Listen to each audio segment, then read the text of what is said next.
Hello, good evening, good morning, Jar of Marble dwellers and Jar of Marble curious. My name is Linda and this is Jar of Marbles. Well, isn't it just good? It's bloody good. What's good? It's good that you're here. I'm so glad. Me too. I know, Bob. This week I wanted to talk a little bit about happy endings. Now that just conjures all sorts of thoughts, doesn't it? Stop it! But anyway, happy endings, I'm talking more along the lines of embrace the journey of self-care. We were raised with the happy ending scenario, weren't we? You know, fairy tales and whatnot with no clue how to achieve the happy part, let alone the ending. Keeping in mind the happy ending really to my mind, is a series of great moments. If we're not distrusting the happy ending, we can elude ourselves to believing that it exists. And to my thinking and experience, it doesn't, or at least not the way it's been sold to us. How do we create mindfully happiness and not get lost in mind games and illusions? Well, I sort of sat back and thought, well, how about some key points? And I thought to myself, well, happiness requires creating better work-life balance. It's impossible to be happy while being regularly stressed and exhausted from work. It just kind of feeds the other. If I'm stressed at home, stressed at work, etc., the idea, the mere suggestion of thinking positively can sound a bit annoying, to say the least. Changing how we think about situations that always upset us is a great way to start framing questions in a way that's more uplifting, and it actually just really helps so much. And keeping in mind, you've got to be ready to try something different. For example, instead of thinking, why does everything always go wrong for me? Changing your question to, what else is possible in this scenario? What can I do differently, think differently? And it takes you from victim to in charge straight away, and it actually really works. I feel when I reframe questions, the first time I ever started doing it, which was years ago, but I would instantly just feel better, and these types of questions increases one's happiness as well as the ability to cope with stress. Changing one's physiology through nutrition and exercise can boost baseline level happiness. These three suggestions can give us a look into what we can implement. Get positive, you say. I think people might think that they just have to say, I'm a positive person, I will be positive about things, but have no clue as to what is involved, which is fair enough. It is the not falling into holes when things go wrong, and sometimes things go wrong for ages, don't they? Quick example that I can use off the top of my head, at the beginning of the year, black mould was found growing underneath the carpet in my bedroom, and it had to be taken out and replaced. Well, it was decided that we would then replace all the carpet in the house so we wouldn't have one room smick and the rest looking a bit Granny May. We contacted our insurance only to find that the mould was in the structure of my bathroom right next door to my bedroom and underneath the vanity unit. Long story, very short, the toilet, the bathroom and the separate shower room, the three-way had to be gutted, all gone, no more. That's how I speak with my 22-month-year-old grandson. All gone, no more. And so anywho, now this was in January, so we're moving, through the end of the year now. Still no bathroom, no toilet, nothing.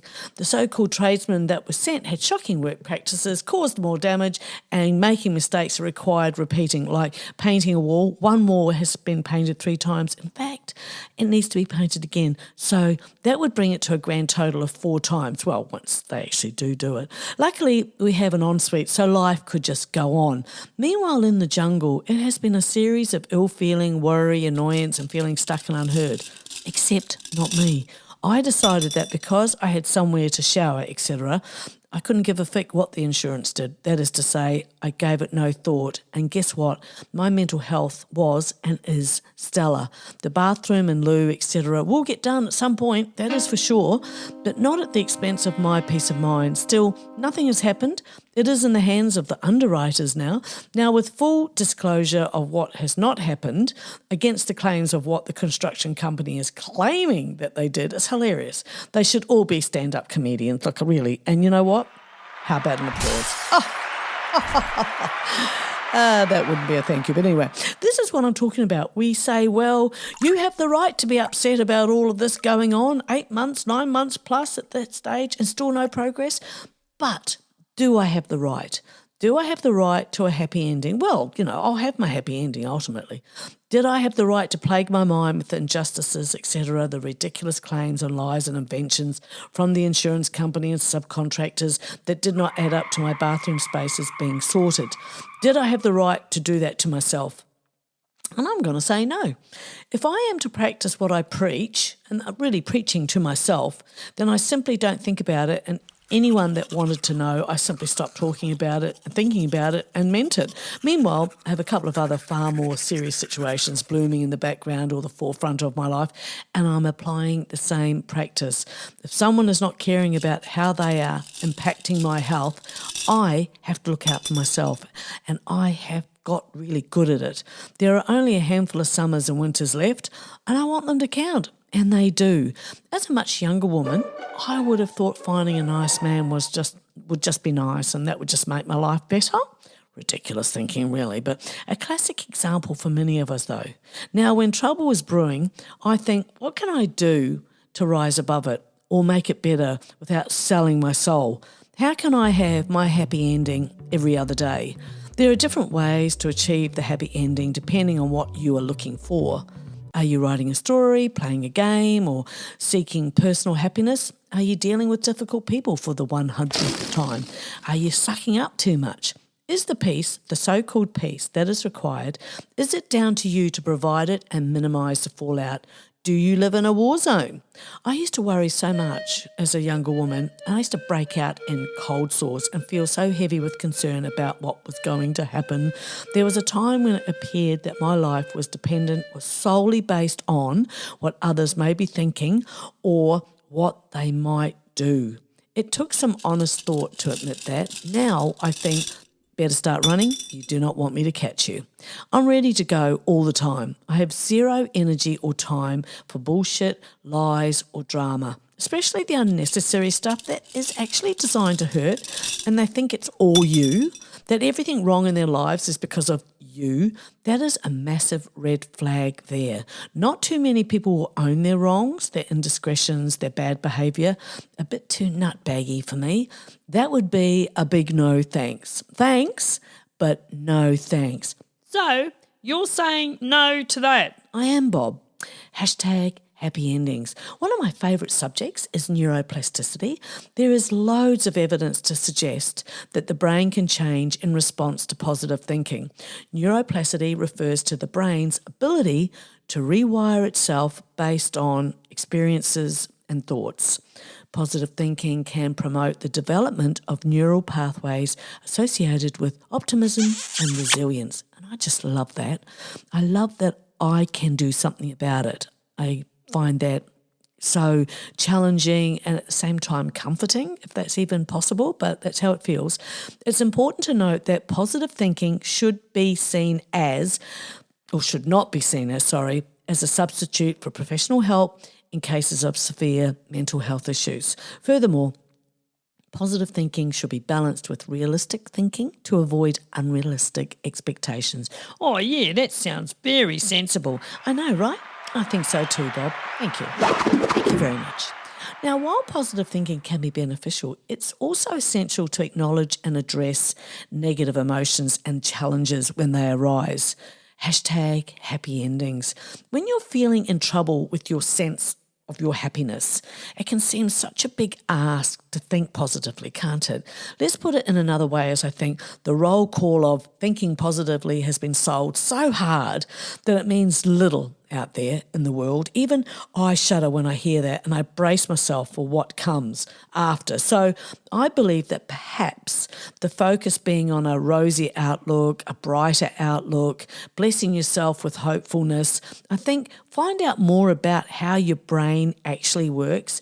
And I have found that so comforting because it is truly amazing and it's science. There is so much research going on and much information out there, and I have been running after it for years.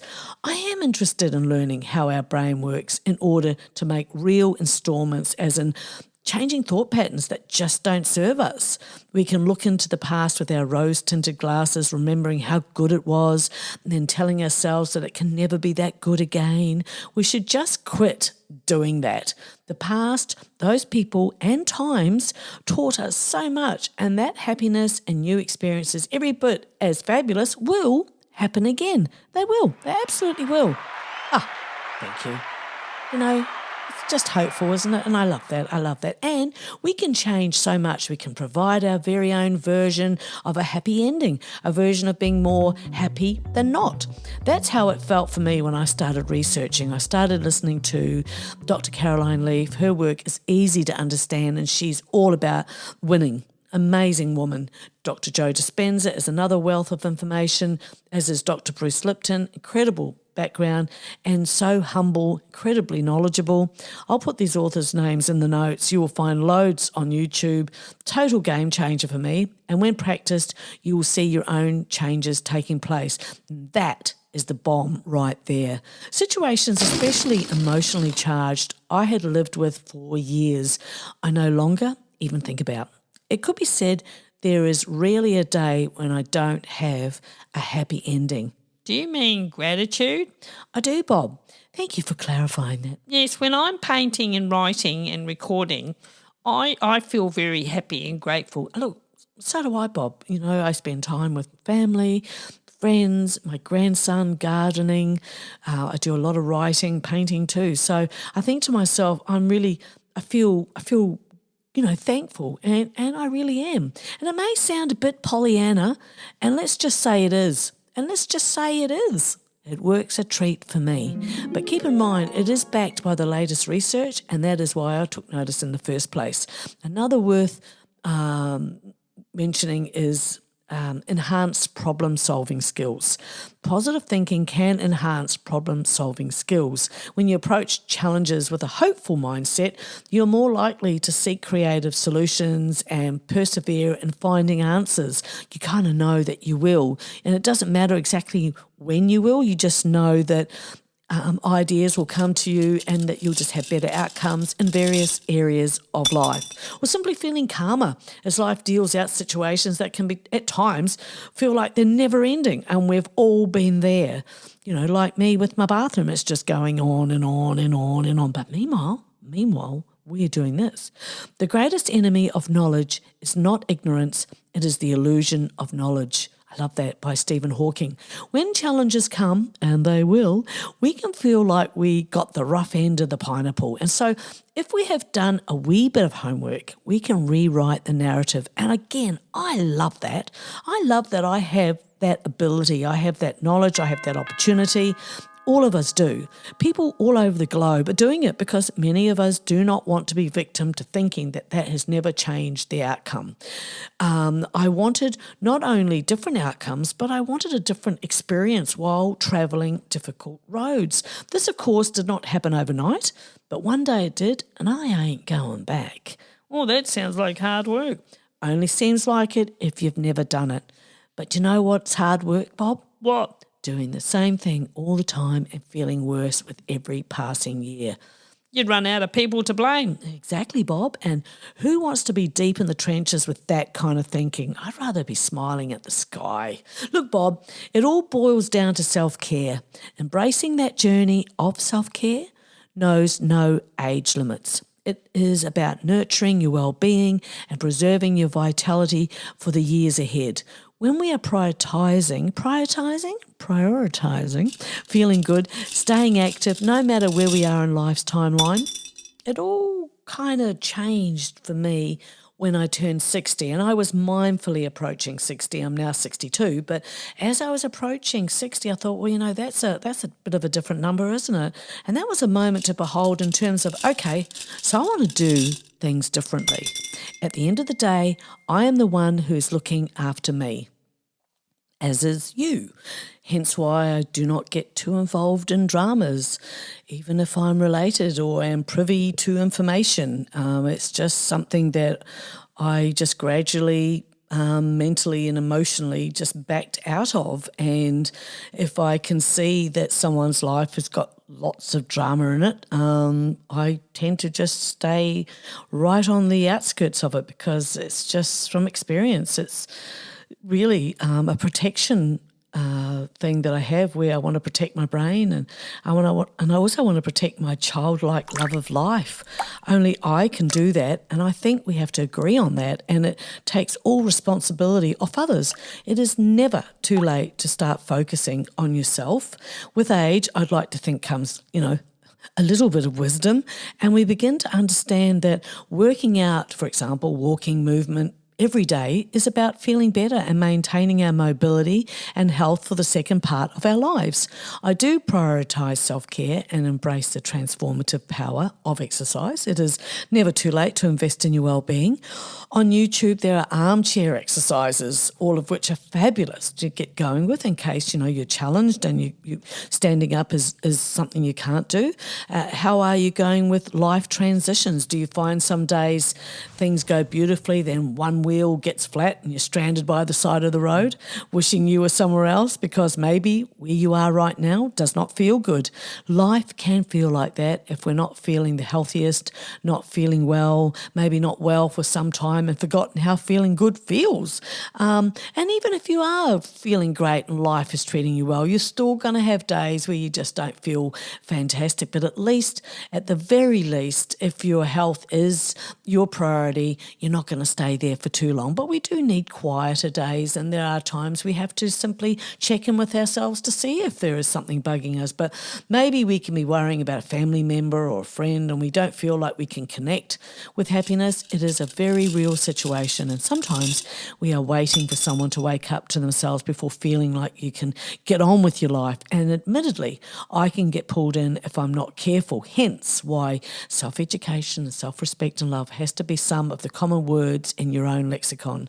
This is the ongoing work we all do. That's the self-care aspect to get through the flat tire, flat as a pancake moments, because they come and they will pass. When you are an amazing, brave, take no shit queenager, got some serious balls that say they're on your chest, we call those chesticles. For me and hopefully for you, hearing positive talk can have a profound effect on how we are feeling too. I know I look out for inspiration in many ways, but generally the written or audio word does it for me, gets me back on track. I search it out. I cannot sit and wait for someone to save me. You may have noticed no one comes. Gets me on a better life track, and boy, can you feel it. The slightest lift is all it seems to take to feel like you're on your way to a happy ending, to a happier, feeling for your day. And it's really just a better road. The ending are always temporary stays, aren't they? It's proof that they are there for the ride if you choose. It's that choice thing. When you really know that you have choices, boy, that's a game changer. It's not being unrealistic. Anyone that says that, I believe, is wanting to keep you at their same level. The amount of times I've been described from partners, boyfriends, etc., that I am difficult, if they are used to getting their own way, then of course you have to be the difficult one. The same with being stubborn. Oh, that's another corker, isn't it? I've been labelled that a few times. Fancy having your own mind. My gosh, no. If someone wants your standards to be negotiable and you stand your ground, then you'll be labelled as stubborn. And the same goes with people who are not comfortable with honesty. They will call you dramatic. They have to be left to think what they want, and you know what? They will. But you have the same options too. You choose to not be labelled because they are not prepared to meet you in your space as required. You might get in the way of their TV show, for God's sake. I've always had a childlike enthusiasm, and depending on the company I keep, I can push that right down because it's simply not approved of. But the difference in this instance is I am not bearing my soul to that person. They think they know me, but they don't. And that suits me to a T. But I am very enthusiastic, and there are so many who want to soak it right down with their sensible thoughts, to which I think, tra-la-la-la-la-la-la, in my mind. Well, sometimes it's a tra-la-la-la-la, and other times it's sort of like, that monkey with the, what do you call them, those things that they bang together like tambourine things. Anyway, you know what I'm talking about. I just sort of think, no, don't care. Anyway, I just wanted to leave you with a powerful reminder that believing in your right to be happy is not just a simple sentiment. It's a declaration of your worthiness, and it's your ability to shape your own destiny. Now, if you're there, if you are right there at that place where you want to do this or you are doing this, then this is going to absolutely make sense to you. Because throughout history, individuals who believed in their right to happiness, they have shattered barriers and defied expectations and inspired others knowingly and unknowingly to do the same, from civil rights leaders who fought for justice and equality to inventors and innovators who transformed our world. They all shared one common belief, and the belief that happiness is not a privilege reserved for a select few, but it's a birthright for all of us. That's right, absolutely. A bit of an applause. Thank you very much. Because you know what? You've got to remember that happiness is not a destination. It is a journey. It actually really is. I'm hearing these sayings before and they meant nothing to me, but boy, oh boy, as the time goes by, sayings really do start ringing true. You think, this is true, and that you have the power to pave your own path. You are the author of your life story, and your right to happiness is written into every chapter. Here we go, going a bit Pollyanna again, but I absolutely believe that you can't let doubts, insecurities and external pressures rob you of this fundamental human right. You've got to embrace your uniqueness, cultivate your passions, and surround yourself. I'm sitting here, I'm trying not to clap because I'm feeling very, very, very. See, you can't clap while you're doing this sort of thing. But I just feel like, when we're seeking out opportunities for personal growth, and as I said, most of what I found, aside books that I bought, I just go on YouTube and I just look for, whatever it is that I'm trying to get over, because sometimes we are facing adversity, and we just want to feel like we can be resilient, and that also setbacks are also, it must be mentioned, are stepping stones, not roadblocks on your journey in your life, looking and seeking and wanting to keep happiness in it. Believing in your right to be happy doesn't mean that life will always be easy, of course. It doesn't remove challenges, but it means that you'll persevere, that you will adapt, and you will ultimately thrive. But happiness, obviously, it's not a guarantee, but it is a promise you make to yourself to never settle for less, and I think that is something that's very, very important. So when you leave today, I would love to know that you'd carry with you the conviction that you have every right to pursue happiness with unwavering determination, I would say. Life is a beautiful thing to be savoured, and to let your belief in your right to be happy light the path towards a brighter, more fulfilling future. And it really does feel like that. And I say that because I know that it can be a very hard thing to think that, this could actually happen to you if it's not something you're feeling is in your life. But I guess I am here to say, hey, it is something that you can have, and that we can create a world where happiness is not a distant dream, but it's a shared reality. But I wanted to thank you very much for joining me today. It looks like it's that time again. And I hope your journey towards happiness is filled with purpose, resilience, and boundless joy. Say good day to the family for me, and give the pussycat a little pat, and I'll see you next time, okay? All right, bye. Bye-bye.